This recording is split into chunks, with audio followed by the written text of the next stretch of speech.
capacitance is the ability to store the charge in two plates is called capacitance. So this charge is represented by Q, okay, that is proportional to the voltage, or we can say potential difference applied to that particular circuit, okay. So you can represent this charge is directly proportional to V, okay. The charge Q is directly proportional to V, or we can represent this with equality sign by represented one constant right here, okay. So this C is a constant which is represented as capacitance, okay. So Q is C into V, or we can calculate this capacitance C is equal to Q upon V, okay, where Q is the charge stored inside these two parallel plates, okay, and V is the voltage, or we can say potential applied to the circuit, okay. So unit of this capacitance is farad, or we can represent it as coulombs per volt. These are two parallel plates, okay. These are two parallel plates. These are represented right here. When you apply some voltage V across this particular circuit, okay, some current will flow through this particular circuit, okay, and these parallel plates, okay, store some energy or store some charge right here, okay, and this particular charge which is stored right here, okay, that is represented as capacitance.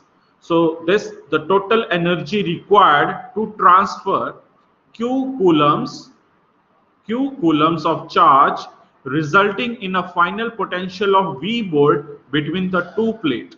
How we can find out this work done?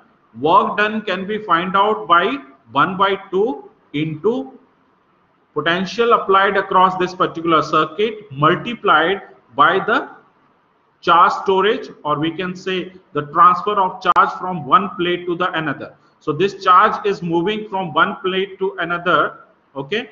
You can represent this with 1/2 into V into Q, okay, V into Q, okay.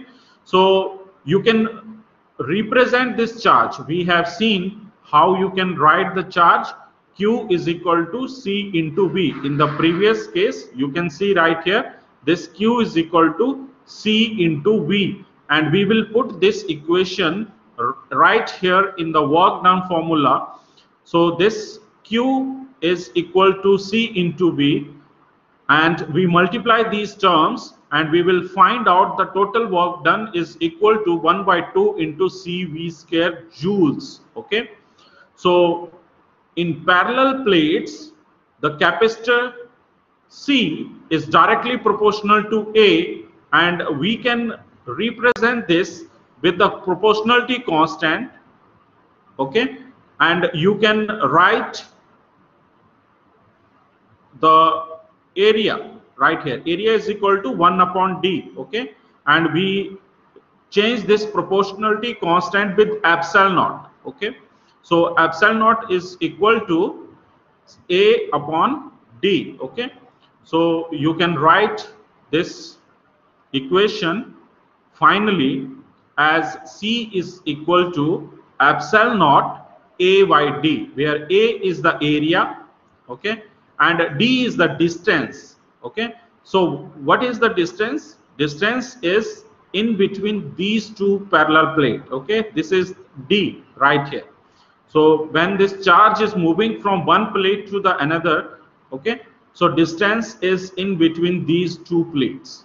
These components, basic components we are using in this passive element circuit, okay. A network containing circuit element without any source, energy source, is called a passive element network. Active network containing energy source together with the circuit element. So what are those?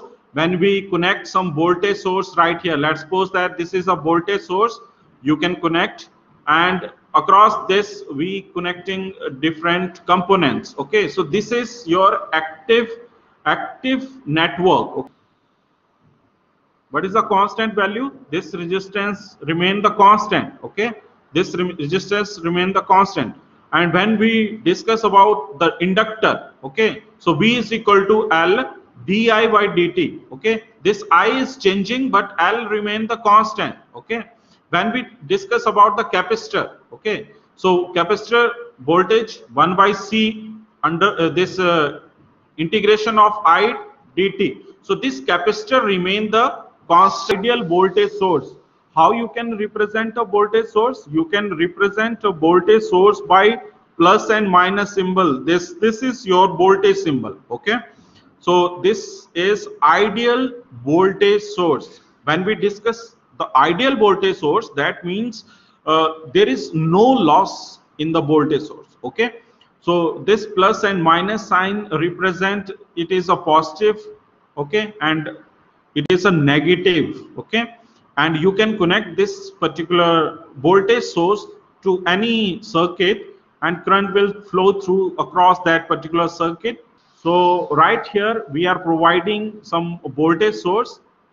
There is no fluctuation, okay, in the output voltage. There is no fluctuation in the output voltage, so it remain the constant, no variation. Let's suppose that at this T1 time it is 3 volt, at T2 time it remain the 3 volt. There is no fluctuation in the output, so it is ideal voltage source. Source means, what do you mean by ideal? Ideal means that will perform accurately 100%. Okay, 100% accurately that will perform, that will be perfect. Okay, there is at particular time T1 to Tn, this particular circuit and these components will heat up. Okay, will heat up and they produce some losses. Okay, there are some internal resistance also. Okay, there are some opposition also. In case of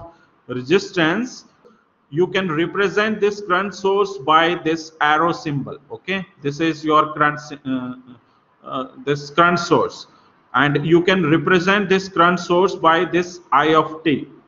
Clear? And you can also represent this current source with this symbol. Okay, you can connect this current source using this notation. Okay, so ideal means there is no change in the current. Okay, it remain the same when it start and when it stop, it remain the same. That is ideal, that is perfect. Okay, no change in the output. So you can see right here VI characteristics of this ideal current source. Okay, at every voltage this current remains same. Okay, but when we discuss about the practical current source, you can see at voltage level V1 it is, let's suppose that 1 ampere, but at voltage level V2 it is decreasing, let's suppose 0.8 ampere. Okay, so it is decreasing. So that means when you connect any circuit, okay, its value is going to change by different factors, like there are some noises, there are some internal resistance also, there are some heat dissipation also. So with the help of these internal factors, our current source will not give proper output. Okay, so that will be called as a practical current source.